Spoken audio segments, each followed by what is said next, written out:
It's the little things that we do that mean the most. If we do them out of love, it doesn't matter what it is you're doing. If you're doing it out of love, it's huge. It's monumental.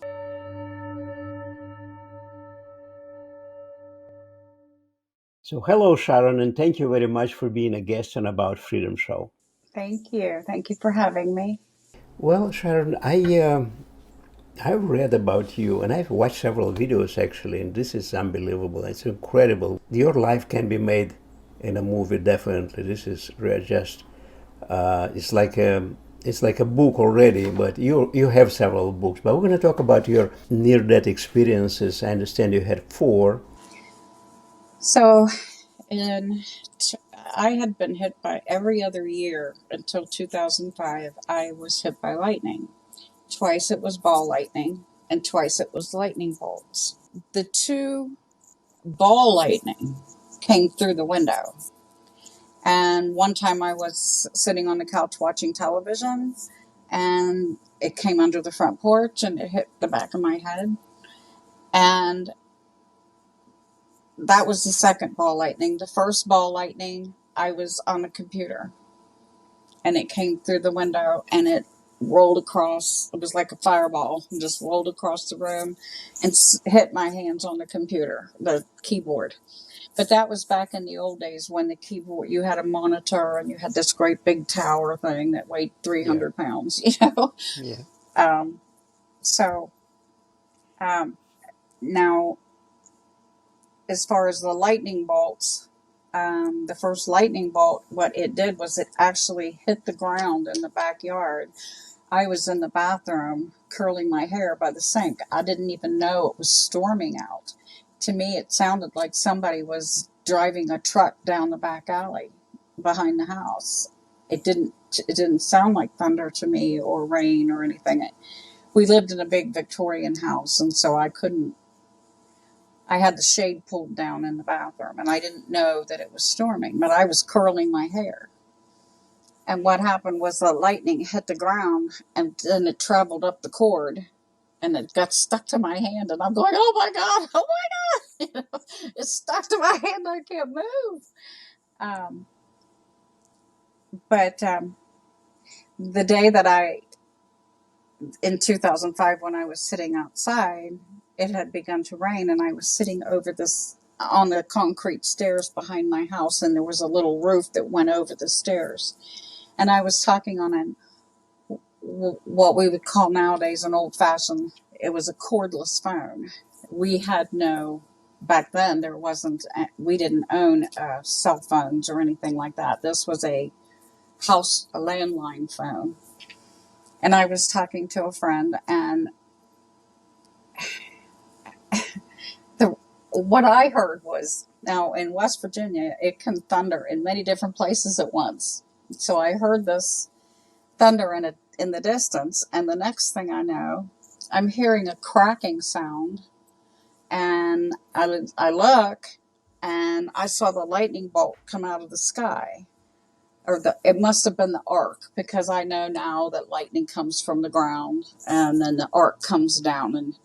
But what it did was it hit my right arm, and it sent this burning, searing, agonizing pain in my arm. The phone was burnt, charred black.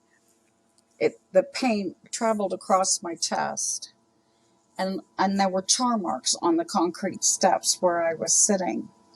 But after it went through my body, it traveled under the house and blew the transformer in front of the house. And so we were without power for about 4 hours. And I felt that burning, searing, agonizing pain for just like a minute. And the next thing I know, I'm peeling up out, like peeling a banana. And I'm just coming right up out of myself. And I had no idea that I was dead, because I felt fine. I had no idea. So I'm going up the stairs. Now, whether I was floating or walking, I don't know. It felt like I was walking. and I went into the back of my house, the back door, and I'm standing in my kitchen, and I'm looking around, and everything had a burnt gold color look to it. So I thought that was really weird. And then I looked at the curtains, and I noticed that the lace curtains on the window were not my curtains. So then I walk into the dining room and I see the furniture. It's my dining room, but it's not my furniture. And I didn't understand what was going on. And I walk into the living room and none of that stuff was mine. And I hear this old time radio show playing. It sounded to me like something from back in the Waltons, like what you would hear if you were watching them. And I couldn't find it anywhere. Now, I knew that I had been hit by lightning. I didn't know I was dead. I knew that we had no power. So I'm trying, in my mind, I'm thinking, why is there a radio playing? We don't have electricity. There's no lights. And I really started to panic. I started to freak out because I didn't understand. This is my house. Nothing in it is mine. Where's this radio? What is that noise? I don't get this. And I started to get very upset. So at that point, this huge, huge loving presence came and just filled me full of this love like I've never felt before. And the peace. I wasn't scared anymore. It was total and complete peace. And I knew that huge loving presence was bigger than my house. It was just huge, but it was formless. But I still knew it was God, or what I call God. And it was like he just kind of lifted me up, and the next thing I know, we're going sideways. There were these beautiful pink and gold clouds, and we're traveling very quickly through those clouds, but we were going sideways, laterally. We didn't go up and we didn't go down. We moved sideways. So at the end of the clouds, there was this beautiful garden, and we're standing at the entrance of this garden, and two men came forward. And at first I thought they were angels because they were dressed in this beautiful linen. It looked like expensive linen clothing. But it looked more like lounge clothes, like and they were glowing. They were glowing from the inside out. And then I realized when they smiled, I knew who they were. It was like, oh my gosh. It was my two brothers who had died when they were babies. And they looked exactly like my dad when my dad was a young man. Only their hair was longer and curlier. And they had my color running through their hair. And we had the most wonderful family reunion. And they were just absolutely beautiful. But they were the ones that had to tell me that I died. And when they did, I looked down the front of me to see if I still had a body, because they had a body. And I did have a body. I mean, I could see my hair going down the front of me. I could see my feet in the grass. I could see my clothes. And I felt, my body felt light. It felt bright. I was glowing too, just like they were. Everything I saw was glowing. But I felt so light and so airy, like I could just fly or float or whatever.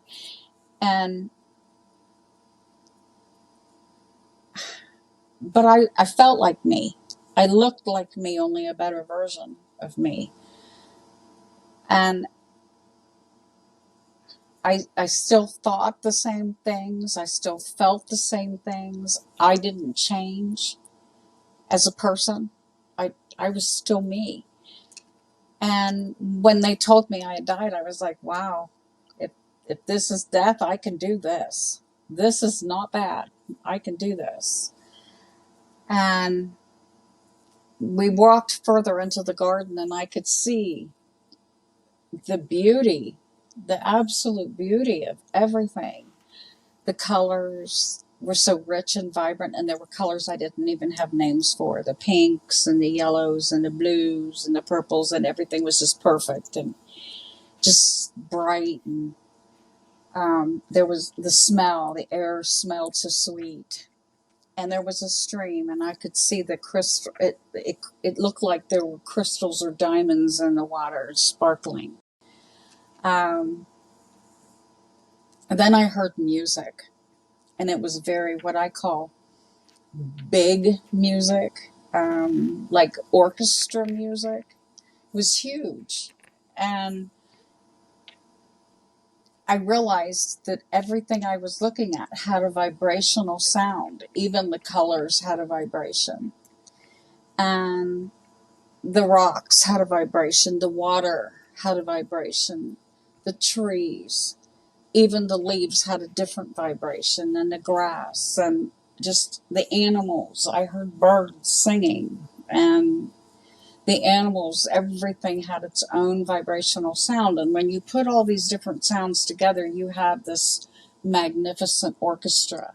You hear the bells and the stringed instruments and the drums and all of that. And it was just, it sounded like everything and everyone was singing praises to God. And it was just so big and so gorgeous. So then we walked a little bit further into the garden. I turned off my AC. Oh, It's getting too cold. oh, Yeah. sure. Okay, so let's get back like a few words before. So when you come back into everything was beautiful. Right. So we're walking a little bit further into the garden, and there was a whole bunch of people that I saw. And they were from all different time periods, and they were wearing different clothes, different time period clothing. That's how I knew that they were from different time periods. But what was interesting is that I knew them, but I didn't know where I knew them from. And they knew me. And they all gathered around me, and my two brothers were with me, and this huge loving presence moved from beside me to behind me. And it was time for my life review. So it was like watching a screen come down, and I'm watching this black and white old-fashioned movie on an old-fashioned movie reel. And it's my life from the time I was born, when I was a baby, all the way through until that day that I died in my backyard. So I'm watching this old-fashioned movie, and it was my life from the time I was born all the way up until the time I died, that day in my backyard. And I'm watching it, and it's moving really quick, really fast, like those old-fashioned movies do. They just go really, really quick. And I didn't, my only thought was it was over really fast. And I thought to myself, well, my life must have been really boring because it was over so fast.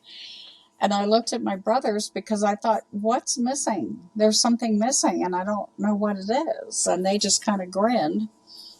And then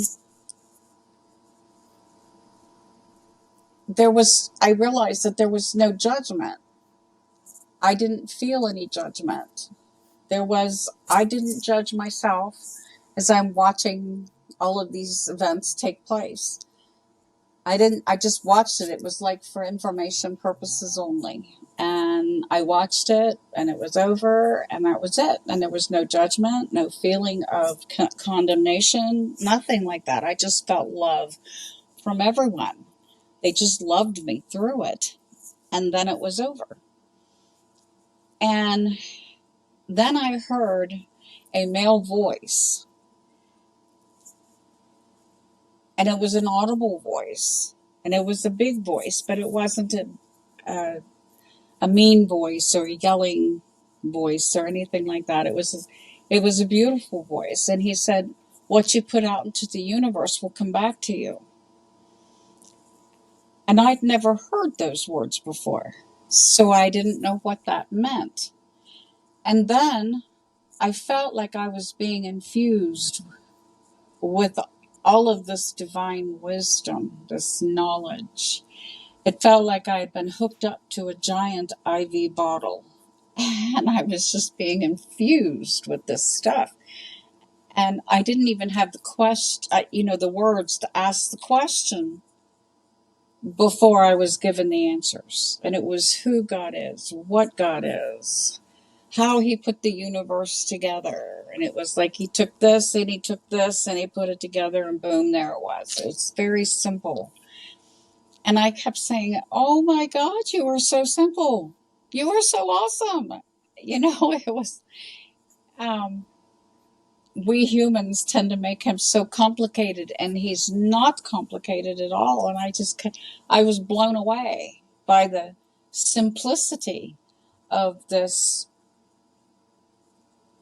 enormous, loving being. And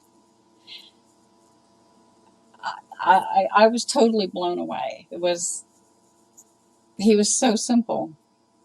And one of the things that he showed me was a man. He had these like 10 chalkboards, and he was writing this equation to explain physics, or I don't know what, you know. It's a mathematical equation, and it took 10 chalkboards long to finish the equation. And I was like, but that's not how God is. God's not that complicated. He could probably do it in one chalkboard or half a chalkboard, and you've got this. And so he was kind of showing me these different things to help me understand that he's not what we think he is. So then after that, one of the infused information that I got was an explanation about those words that I'd never heard before. What you put out into the universe will come back to you. And what I was showed was what I call the boomerang effect. He showed me a boomerang. You throw the boomerang out, it spins, gets faster, then comes back. And if you're not ready to catch it, it'll hit you. So, so what he was showing me is that what we say and what we do and what we think goes out into the universe, spins, gains momentum, and then comes back. And we don't know when it's going to or how it's going to. It may be, if you put out love and compassion and caring and truth, honesty, those are the things that'll come back. But if you put out lying and cheating and stealing and killing, that's the stuff that'll come back to you. And you don't know exactly how that's going to come back. It'll come back in a different way, but it will come back eventually. And so then after that,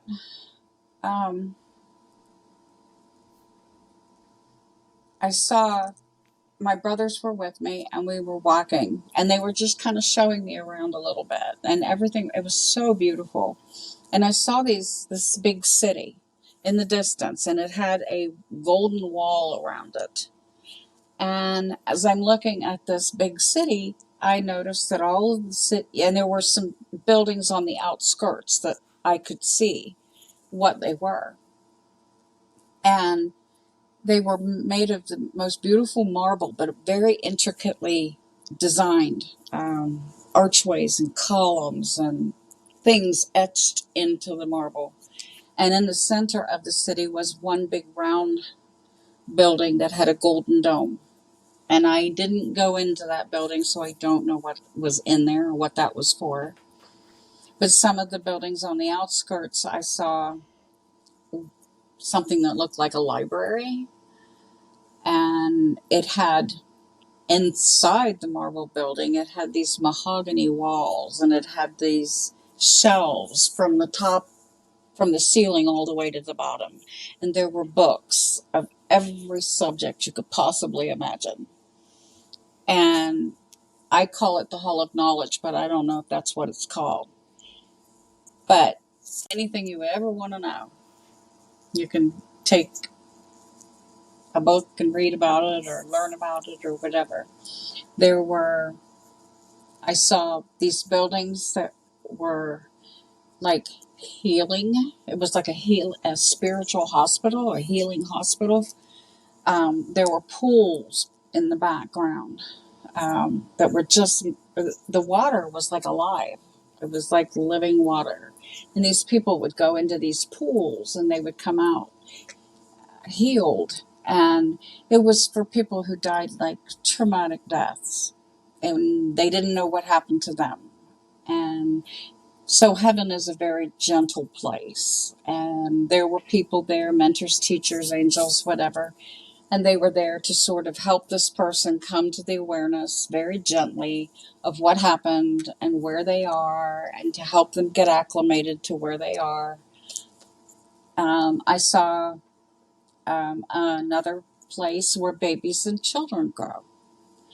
And they were loved by past loved ones, angels, teachers, mentors. I mean, there are jobs in heaven. People have these jobs, and that's what they do.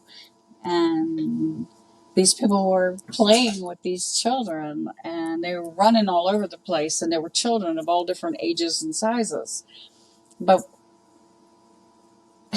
it was interesting because my two brothers had died when they were babies. And maybe they showed me that place so that I knew that, yeah, they were cared for. They were taken care of and loved. But they grew up. And they should be, if they had lived, they would be a year. The first one would be a year younger than me, and the second would be 2 years younger than me. But they were like the age of late 20s, early 30s. And all those people that I saw were the same age. And everybody looked healthy and strong, and I didn't see crutches and wheelchairs, and I didn't see anybody crying or hurt. Everybody was rosy cheeked and glowing. Everybody was glowing. Everything was glowing. And so what I learned was that children, the babies and the children, will grow up to a certain point, and they stop the physical growth, but then they continue on with the spiritual growth, because heaven is all about spiritual growth. And then after that, as we were walking, I saw two houses. One was a house that was sitting on a bluff. I saw rolling plains and valleys and just all kinds of places where animals can be. So the house that was sitting on the bluff, I saw the ocean waves crashing up against the rocks. Then there was another house I saw that sort of looked like an English cottage, and it had huge roses gardens in the backyard. So they were very beautiful. There was another room that I was taken to, and they were having a party in that room. And I saw women dressed in beautiful gowns and men dressed in suits. And there was a man over in the corner, and he was playing this huge piano. And there were glass vases with roses spilling out onto the piano, and candelabras, and there was a chandelier probably bigger than my house. And it was just magnificent. And I saw paintings on the wall. And on the other side of the room, I saw tables that were laden with food, you know, um, meats and cheeses and vegetables and pastries and breads and whatever people wanted. And no, there's animals are not killed in heaven. And God can create anything with a mere thought. It's not, nobody suffers. There was no suffering, no killing, nothing like that. And people eat because they want to, not because they need to sustain life, because our bodies are different in heaven. Okay, but you got all these answers over there on the other side. Did you remember all these answers when you came back? I Why? did for a little while, and it blew my mind.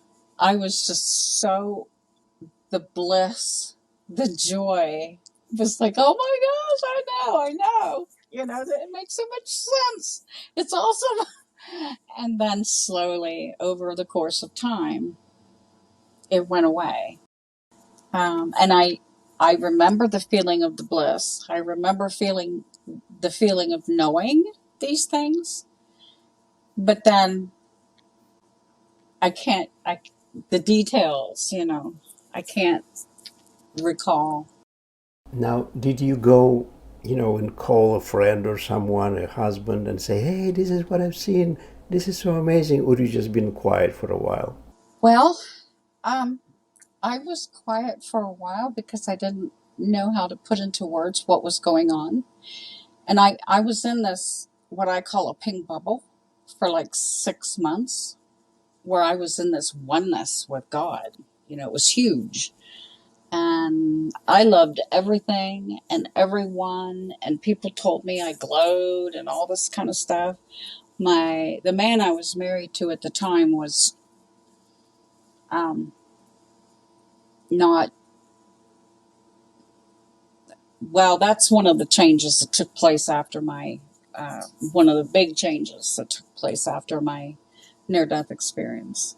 Yeah, I've heard that people after the near-death experience, they divorce like 70% because they cannot be compatible anymore with the same partner. Right? Yeah, that's exactly what happened. My whole life fell apart. It was absolutely beyond words. I couldn't believe it. So that near death experience is very bittersweet. But it, yeah, so we no longer were on the same wave. He thought I was weird. He thought I was crazy. And I'm walking 3 feet off the ground, and he just thought I was a nut. So you are in the pink bubble. What do you mean by pink bubble? You're like absolutely out. You were in this world, but you're out of this world. Something like this. Right. It was like I had 1 foot here and 1 foot still there in heaven. And everything I looked at, I mean, I saw these colors around everything, trees and flowers and birds and cats and dogs and people. I could see these colors around everything. And it was, you know, such a high feeling. When you're on the other side, you're vibrating so high and everything is so bright and so light. And I was still doing that. But I did it. It was like for 6 months, I could see rainbows at night. I've never seen a rainbow at night in my life. I saw rainbows at night in the dark. I could hear the hum of electricity in the air. Um, I saw flowers opening up and closing. And I didn't know flowers opened up and closed, but they did. And I was watching them. And we had this grass in our yard called zoysia grass. And it's very hardy grass. We had dogs. So it was like that grass did not do anything until, midsummer. And then it started to seed and spread and all of that. So I remember sitting there on the stairs watching the dogs play, and I'm watching the grass, and I could hear these little popping sounds coming from the grass where the grass was seeding. And I watched it literally day by day spread across the yard. It was just incredible, the connection I had to nature and to people. It was just like I loved everyone. You know, now I understand. When I was a kid, I used to love reading fairy tales, like every kid. You know, I used to love. I read probably thousands of books because you go back and that you go into that atmosphere, the one you're describing right now, and I wonder why the writers who wrote these books, they probably had this kind of NDE experience or a deep meditation experience. This is what they brought back with them when they wrote these fairy tales. Or I agree with you. I've noticed that there's a lot of movies, a lot of, and I watch it, and there's bits and pieces of what they're showing, and I'm like, oh my god, that person's had a near death experience. They had to, in order for that to be shown, for that to be known, even for a movie, and you're right. Um, but but years ago, when I had the near death experience, we didn't have cell phones. I wasn't on the computer much because I didn't know how to use it, and I was too busy with kids and grandbabies and that kind of thing. So I didn't know about Dr. Moody or any of that. I had no idea what I had experienced. The lady that I was talking to on the phone at the time that I was hit by lightning, she knew something bad had happened because she heard the crack. She heard me scream, and the phone went dead. So about 2 weeks after I came back, I felt it took me that long to heal and feel better. And finally, I picked up the phone and I called her. And I said, what in the world happened to me? Where did I go? What is this called? And she was a Native American medicine woman, and she was very knowledgeable, very, very spiritual lady. And she had all the answers. She knew everything about it. And she told me, she said, you had a near-death experience. And I said, well, what is that? I didn't nearly die. I was dead in the backyard. And she explained to me that's what it's called, but you do die. So I didn't understand. It took me a while to understand, and I felt like I was um, on my own little island. And there was all these sharks around me, all these people that were so negative and poo-pooing my experience and saying it didn't happen, you're crazy, you're nuts. And so I learned to keep my mouth shut because I didn't want, you know. yeah, that's what I wanted to ask you. How people around you perceived you after this? First of all, you changed. Second, you're trying to tell them about your experience. They said, "Oh my gosh, we gotta lock her up." So after that, you said, "Okay, you know what? I'm just gonna shut up about this. I'm going to shut up. Exactly. It's better for everybody." Yeah, but you see, you described all this without moving to the light, because almost every in the experience includes moving towards that little light, big light, and then they go to the tunnel and go to the light. You didn't have that, right? Well, I think my tunnel experience was clouds Okay. because the clouds they were pink and gold, and there was a light behind the clouds, and you could see the rays coming out. But we were moving so fast through the pink and gold clouds. And then I was in the garden. Now, in the garden, I did notice, I mean, if you take the most beautiful spring day, no humidity, no It was just perfect. The temperature must have been 70 or 75 degrees. It was just perfect. And I looked up in the sky and I saw what looked like a sphere, but there was no light coming from that. It looked like if I was looking in the sky and the moon was still up or something, and I'm looking at the moon, but there was no light coming from the sphere.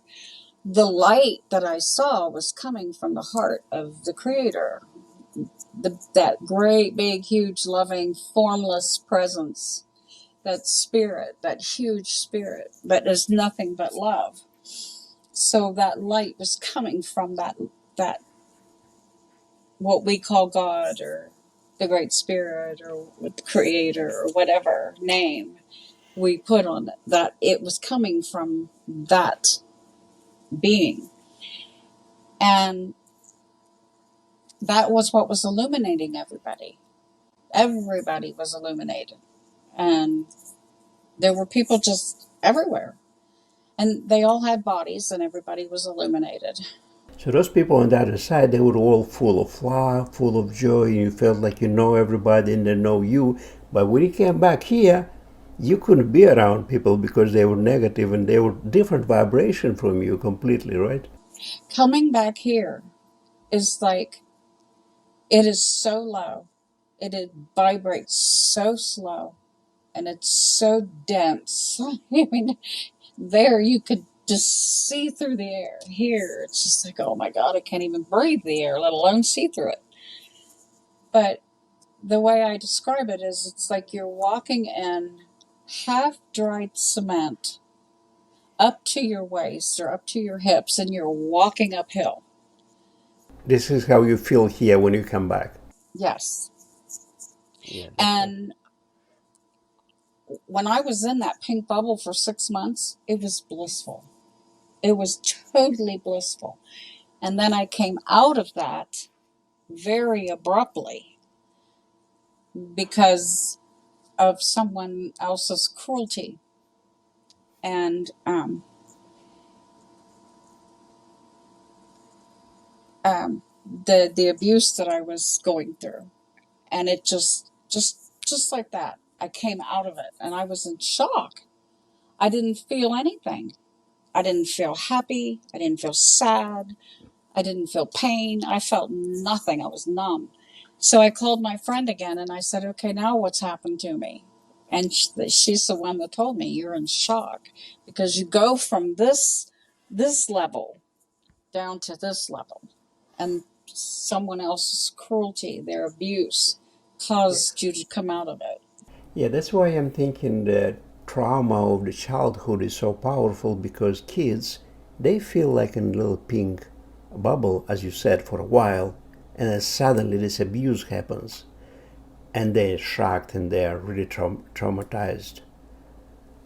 This is why kids are remembering the trauma for the rest of their life. It affects them. So you went through a similar experience. For 6 months, you were like a little kid. Like Jesus said, be like little children. And you were Little like that. children. Yes. And then, Yes. and then suddenly you hit the wall, hit the reality. No, I'm still on this earth. I'm still dealing with all that. Yes. And I'm like, can I please come back? No, no, no. You have to do what you have to do. You have things to do. The purpose.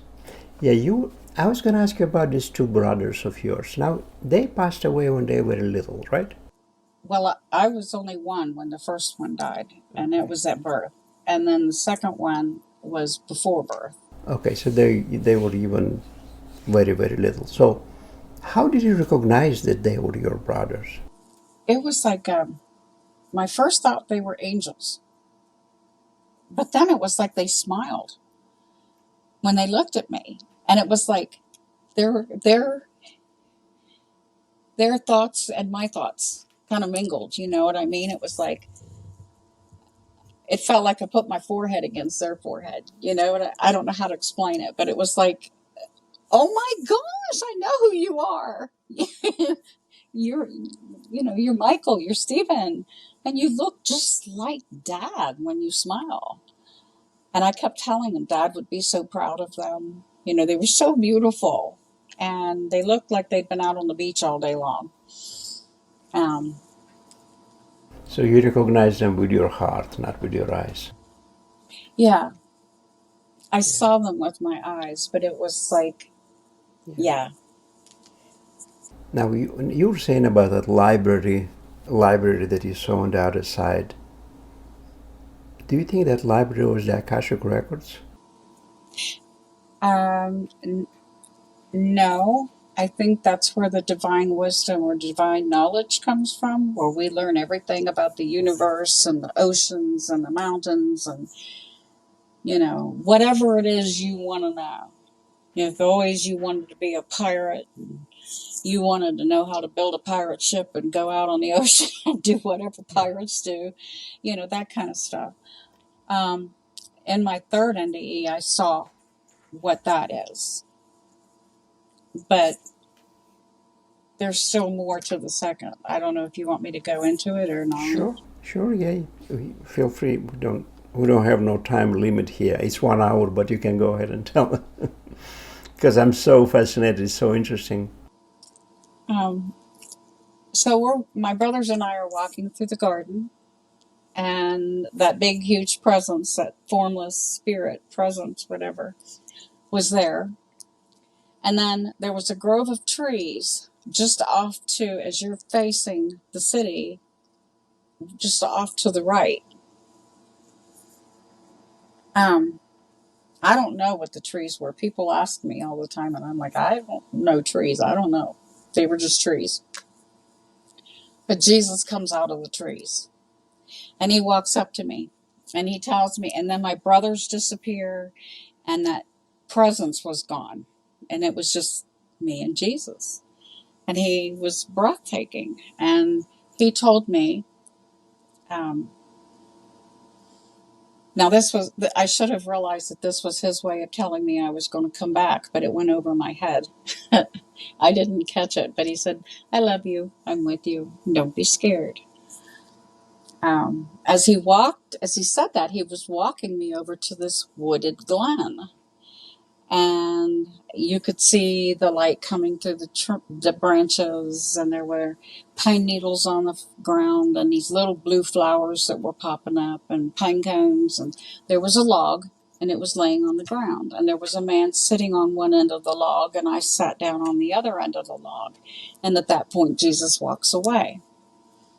So I'm sitting there, and I'm looking at this man, and I'm thinking, okay, now what's going to happen?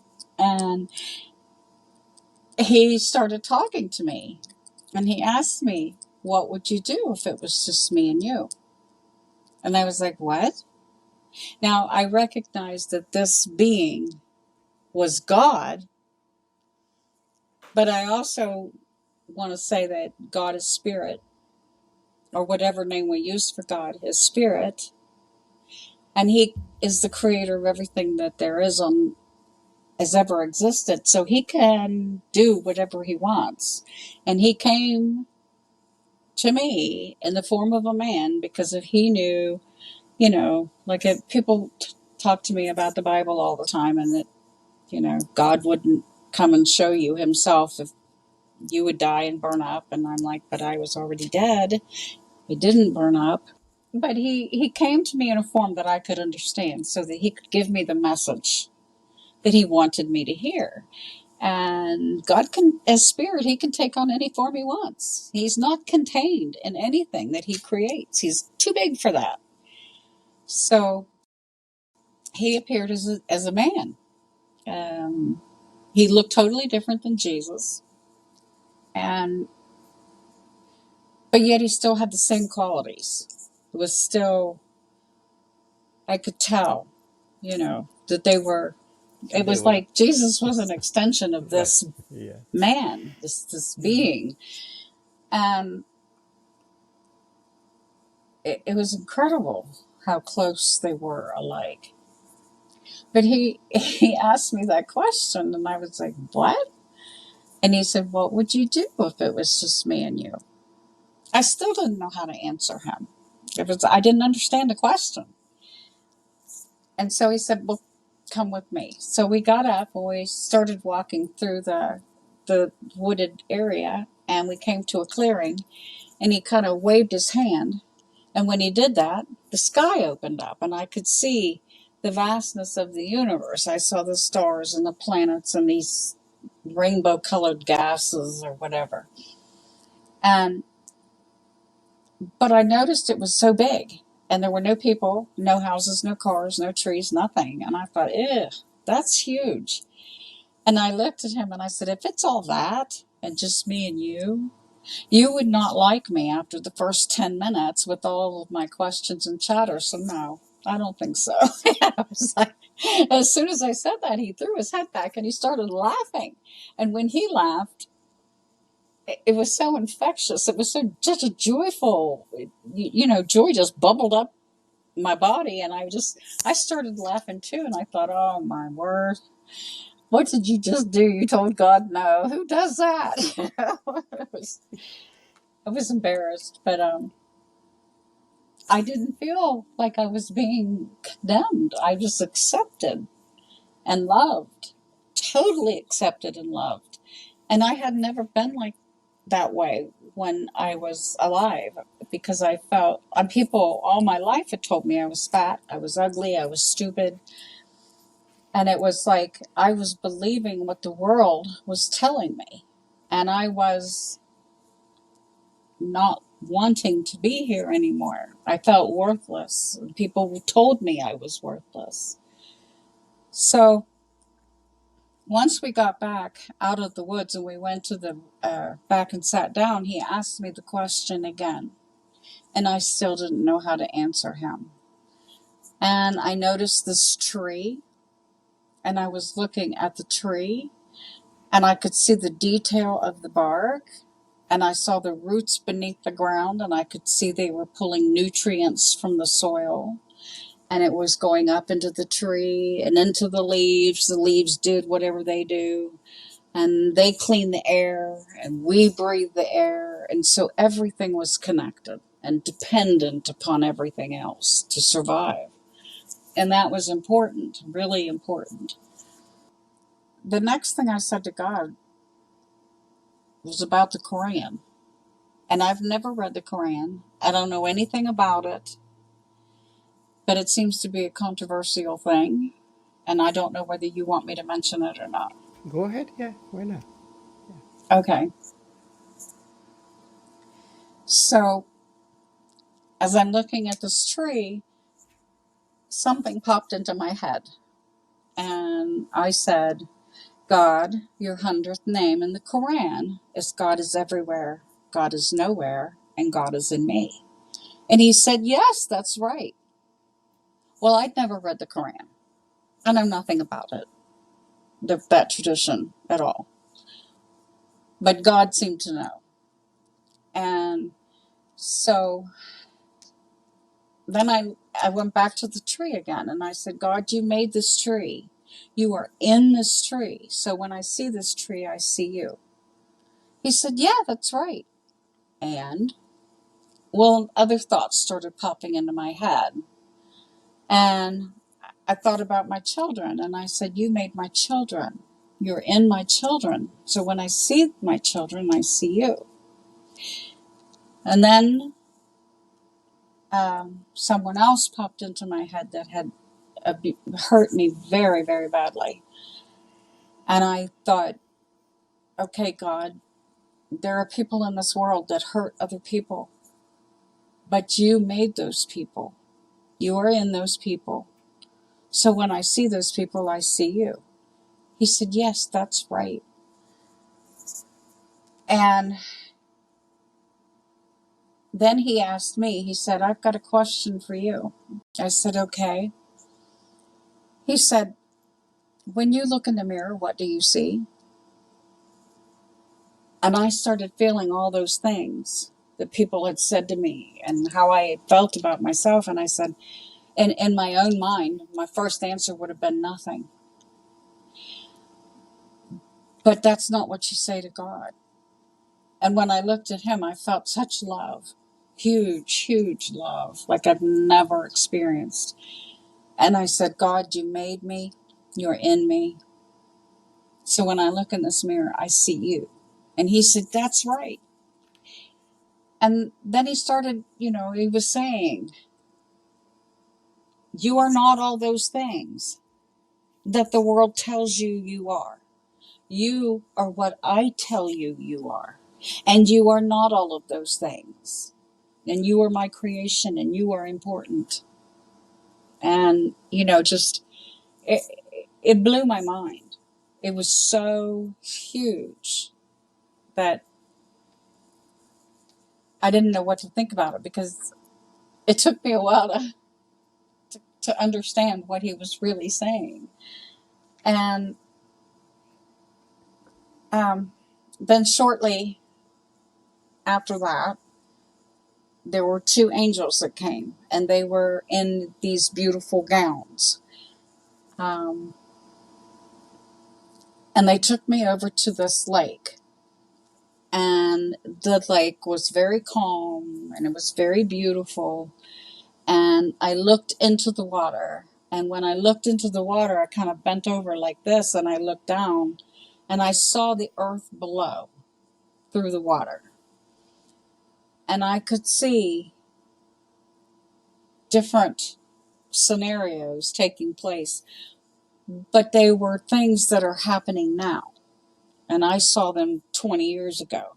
So it was like, when these things happen now, I'm like, oh my word.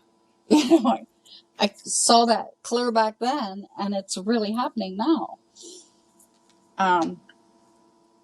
But the angels were, I didn't know what to, in my mind, I'm thinking, why are you showing me this? What am I supposed to do about this? This is way too big for me. And so I figured, well, maybe the only thing I could do is pray for these things to not happen. And the angels were telling me, these things don't have to happen, but they're going to happen if humankind doesn't change their ways.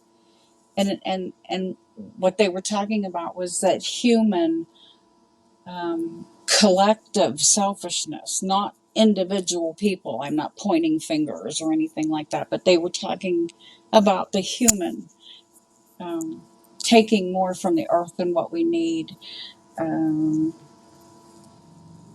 taking away someone else's free will, that kind of stuff.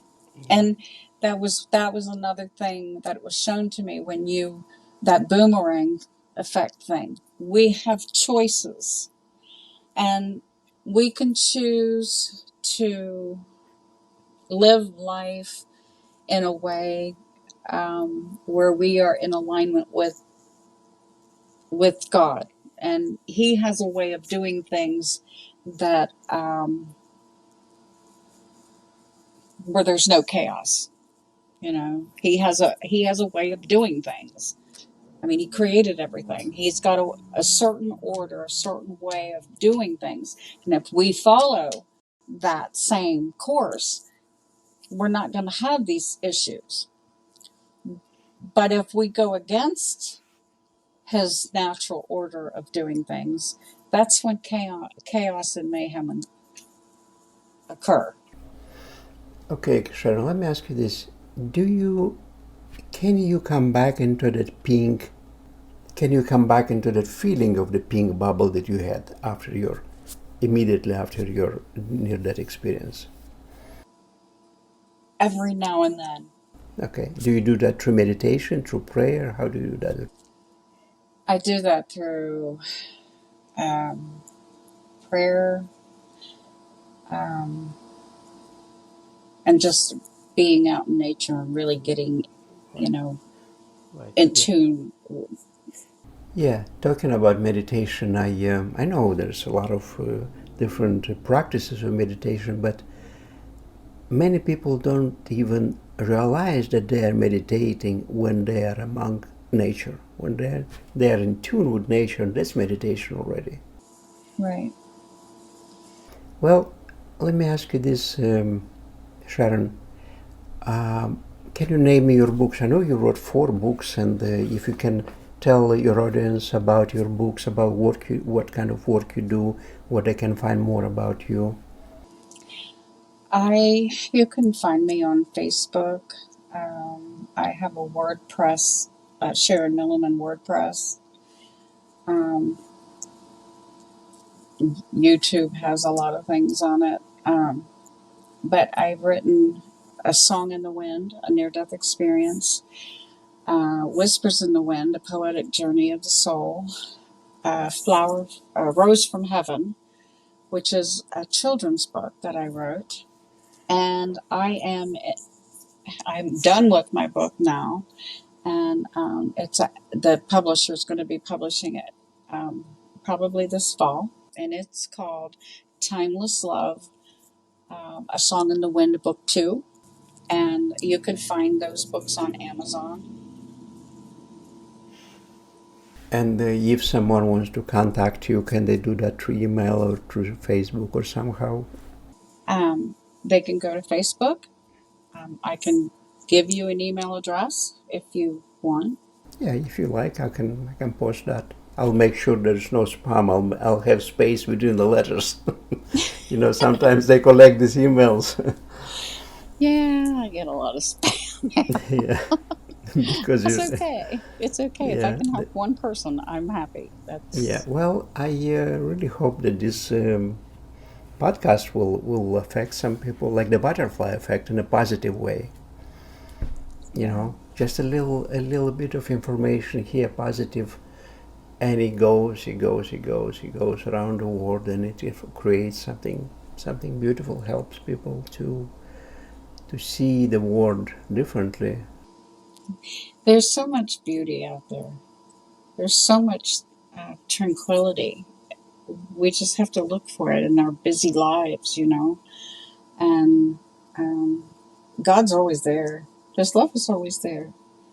And he even told me, he said, he kind of got in my face and he said, you are, no matter how tiny you are, in the vastness of all that I've created, you are intricately important to everything I've created. And if you weren't here, my creation changes and becomes something different. Well, I can give you the title for your book number 5, the Okay, pink bubble. the pink bubble. Well, the fourth book is I had to go in deeper with a certain thing that happened after my near-death experience. Everybody wanted to know about Gray Eagle. Everybody wanted to know. So they wanted me to write the details and go in deeper with that story. And then I go into the third and fourth near-death experience. But you're right. I need to go into the fifth. My fifth book needs to be the pink bubble. You can just describe those 6 months of your bliss, 6 months of bliss when you lived in a pink bubble. I think that would be a tremendously interesting book. I would read it for sure. I'm waiting. I'm waiting for it already. I will start writing that tonight just for you. Thank you. Well, if you have a message for your audience, like a good positive message. Well, there's so many different ones, but one of the biggest ones is that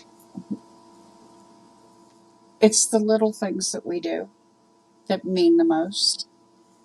If we do them out of love, it doesn't matter what it is you're doing. If you're doing it out of love, it's huge. It's monumental.